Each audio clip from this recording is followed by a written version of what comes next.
ಶಿವ.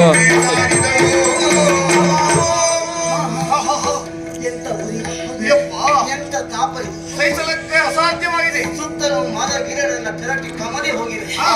ಬೆಂಕಿಯೇ ಹೊತ್ತಿ ಉರಿಯುತ್ತಿದೆ ಮತ್ತು ಭಾವಗಳು. ಇದೇ ಸ್ಥಳ ಮುನಿಪನಿದ್ದಂತ ಸ್ಥಳ ಇದು.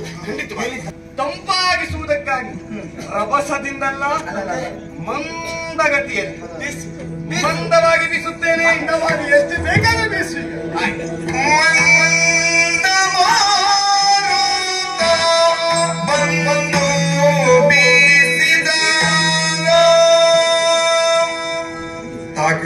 ತರಕಡದಿನ್ನದೇ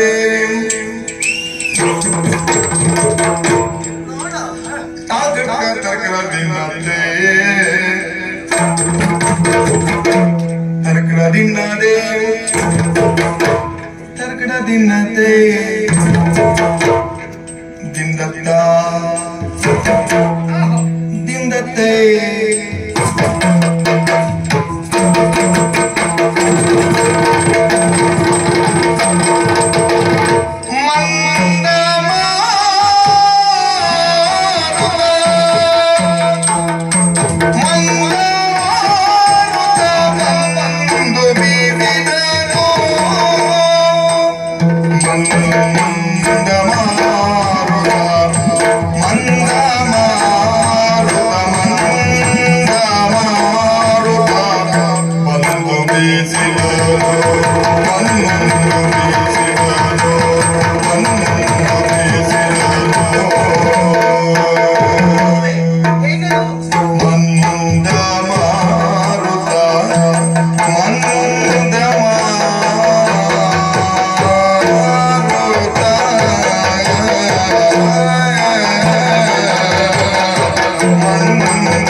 ಅಷ್ಟಾಗಬೇಕು ಎಂಬ ಕಾರಣಕ್ಕಾಗಿ ಇಷ್ಟು ಮಂದವಾಗಿ ನಾ ಬೀಸಿದ್ದು. ನೀನು ಮಂದವಾಗುವುದೇ ಬೀಸ್ತಾ ಇರ್ಬೇಕು ಮಾರೆ.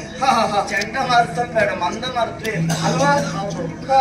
ಈ ಮಂದ ಮಾರುತಕ್ಕೆ ನನ್ನ ಸೆರವಿ ಜಾಗ ಬೇಡ ಅಲ್ವಾ? ಹಾಗಾಗಿ ಚಂಡಮಾರುತನಾಗಿ ಅಲ್ಲ, ಮಂದವಾಗಿ ಬೀಸುತ್ತಾ ಈ ಪ್ರದೇಶಕ್ಕೆ ಮಾತ್ರ ಅಲ್ಲ, ಸುತ್ತಮುತ್ತಲಿನ ಎಲ್ಲಾ ಪ್ರದೇಶವು ತಂಪಾಗುವಾಗಿ ನಾನು ಮಾಡ್ತೇನೆ. ಸರಿ, ಹೌದಾ? ನೀನು ತಂಪಾಗುವ ಮಾಡಿದೆ ಅಂತ ಮುಂದಿನ ಕೆಲಸ ಏನು ಅಂತ ಅವ ಮಾಡ್ತಾನೆ. ಹೌದಾ? ಹಾಗಿದ್ರೆ ನನ್ನ ಕೆಲಸಕ್ಕೆ ನಾವು ಮುಂದಾಗಿಯೇ ಬಿಡ್ತೀವಿ.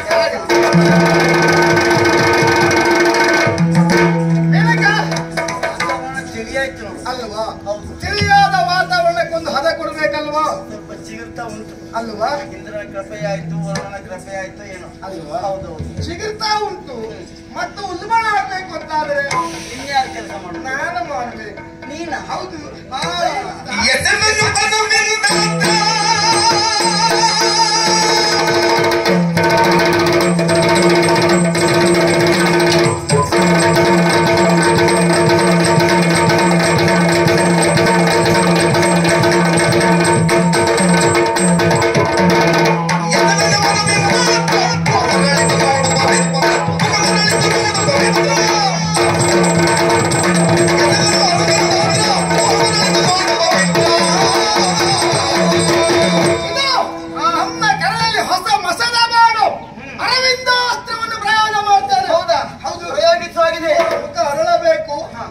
ಚಿಮ್ಮಬೇಕು.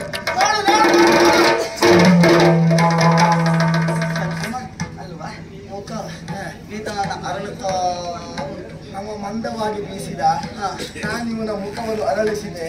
ಅವ ಕಂಡುಬಿಡಬೇಕು ಅಂದ್ರೆ ಆದ್ರೆ ಅರಳದಲ್ಲಿ ಆಸೆ ಉಂಟು ಅಂತ ಹೇಳಿಕ್ಕೆ ಆಗುದಿಲ್ಲ.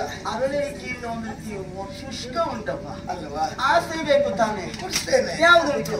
ಶೋಕವನ್ನು ದೂರ ಮಾಡ್ತೇನೆ, ಅಶೋಕ ಪ್ರಯೋಗ ಮಾಡ್ತೇನೆ. ಈಗ ಪ್ರಸನ್ನ ಆಯ್ತು. ಹೌದಾ? ಅನುಮಾನವೇ ಇಲ್ಲ. ಆದ್ರೆ ಅರಳಿತು, ಶೋಕ ದೂರ ಆಯ್ತು. ಆದ್ರೆ ಒಳಗಿನ ಭಾವನೆ ಕೆದಕಬೇಕಲ್ಲ, ಆಸೆ ಮೂಡಬೇಕಲ್ಲ, ಚಿಮ್ಮಬೇಕಲ್ವಾ? ನೀರು ಊರ್ಬೇಕಲ್ಲ.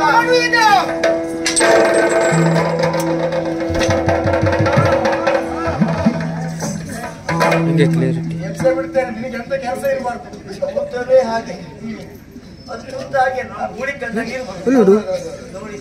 ಒಂದ್ ರೀತಿ ತುಟಿ ಸವರ್ತಾ ಇದ್ದಾನೆ ಅವ. ನಮ್ಮ ಮಲ್ಲಿಕ ಬಿಡ ಮತ್ತೆ ನಿಂತ್ಕೊಳ್ಳಿ ಯಾಕೆ ಅಲ್ವಾ? ಅಕ್ಕನ ತಡಿ ಫೋನ್ ಮಾಡು ಹಂಗೆ ಇದ್ರ ಹೋಗಿ ಹೇಳಿಕ್ ಬಂದ್ರು ಅಡ್ಡಿಲ್ಲ. ಹಾರಾಡ್ಬಿಟ್ರು ಒಳ್ಳೆಯದು ನನ್ನ. ಮತ್ತೆ ಪಟ್ನ ಹೋಗಿ ಹೇಳಿಕ್ ಬಾ. ಹಾಗಾಗಿ